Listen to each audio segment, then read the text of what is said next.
Bismillahirrahmanirrahim. Assalamualaikum warahmatullahi wabarakatuh. Perkenalkan, nama saya Muhammad Fajar Rasyad. Saya dari IPAI Angkatan tahun 2020. Berbicara mengenai pergerakan mahasiswa, kita tidak lepas dari 4 hal besar yang terjadi setelah Indonesia merdeka.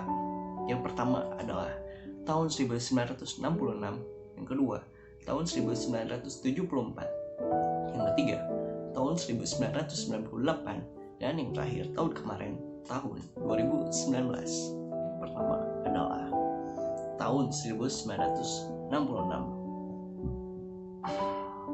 Pada saat itu, mahasiswa turun ke jalanan untuk menuntut pemerintahan dari Soekarno.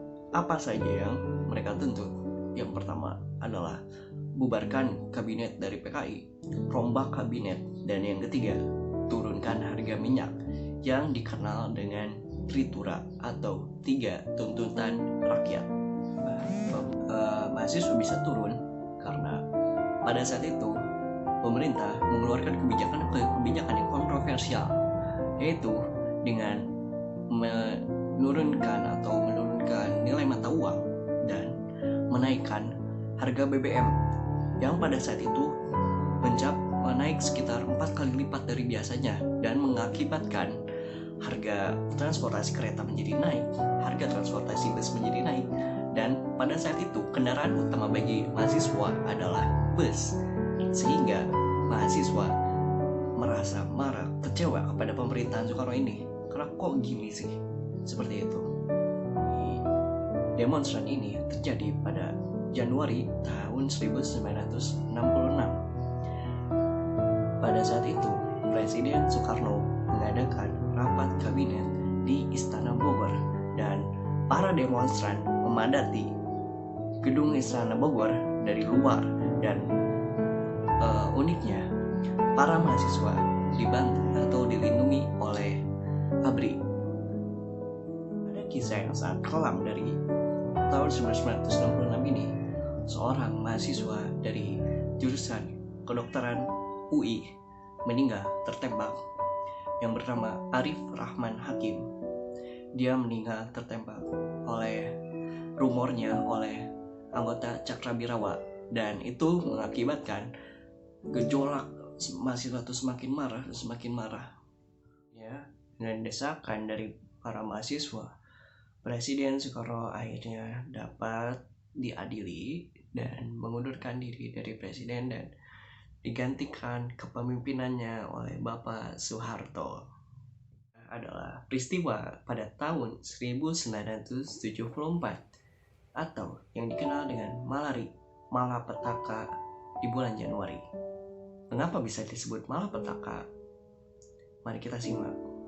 Pada awalnya, mahasiswa menolak kedatangan menteri dari Jepang karena untuk menanam investasinya di Indonesia, karena merasa dengan itu adalah bentuk kolonialisme baru, sehingga para mahasiswa berpikir bahwa buat apa sih gini-gini, kita harus tolak. Akhirnya mahasiswa turun ke jalanan untuk menolak kedatangan menteri dari Jepang tersebut. Sungguh ironi, pada tahun 1966 mahasiswa dibantu oleh tentara, dan pada tahun 1974 mahasiswa harus menghadapi tentara untuk meneriakkan tuntutannya. Terakhir yang akan saya bahas adalah yang pada tahun 1998 atau lebih dikenal dengan reformasi.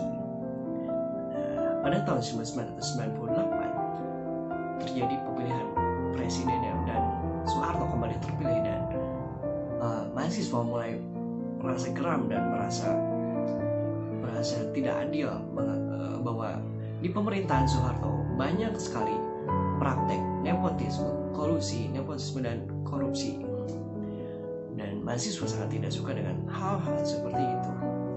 Akhirnya mahasiswa turun ke jalanan untuk menyuarakan suaranya, dan seperti tahun-tahun sebelumnya, peristiwa seperti ini itu memakan korban jiwa.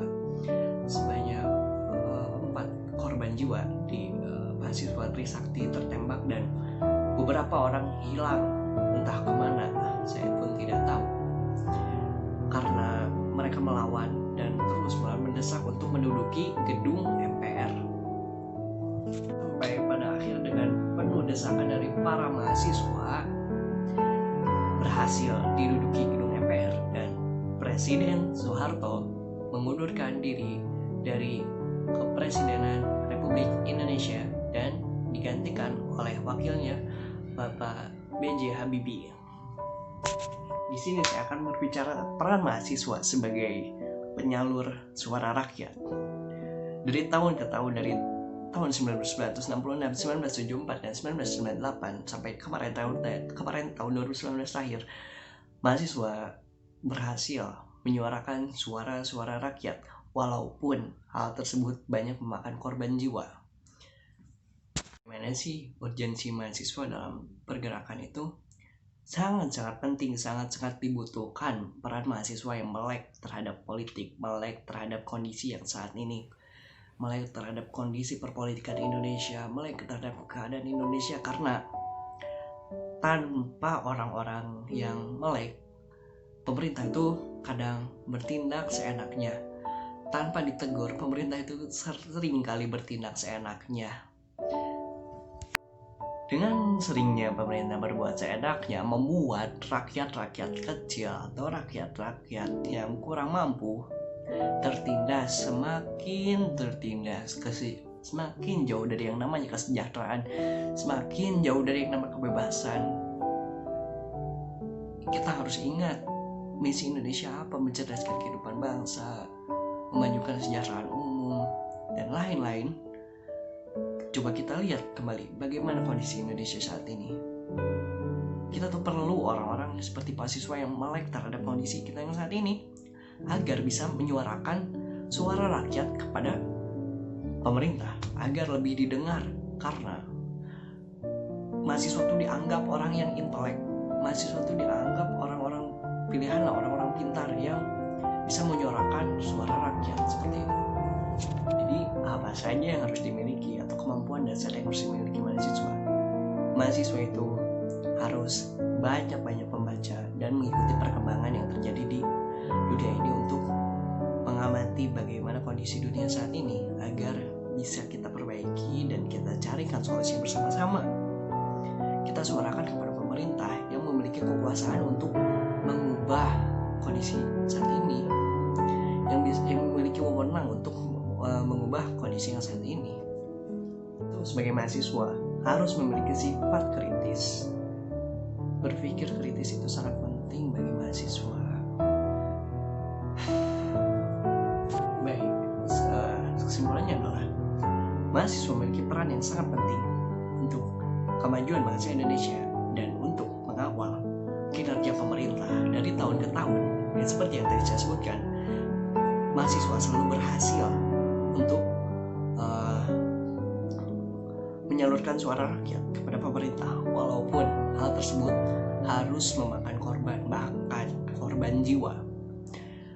Kita harus memiliki kemampuan untuk berpikir kritis, kemampuan untuk bervisi ke depan, melihat masa depan, bagaimana kemajuan bangsa ini dan bagaimana bangsa ini ke depannya. Kita harus memiliki visi itu. Dan terakhir, semoga ke depannya Indonesia bisa menjadi negara yang maju, bisa menjadi negara yang sejahtera, tingkat kemiskinan semakin menurun, hidup rakyatnya damai, perbedaan tidak menjadikan sebuah masalah, melainkan sebagai sebuah persatuan. Dan semoga kedepannya Indonesia menjadi negara yang lebih baik lagi.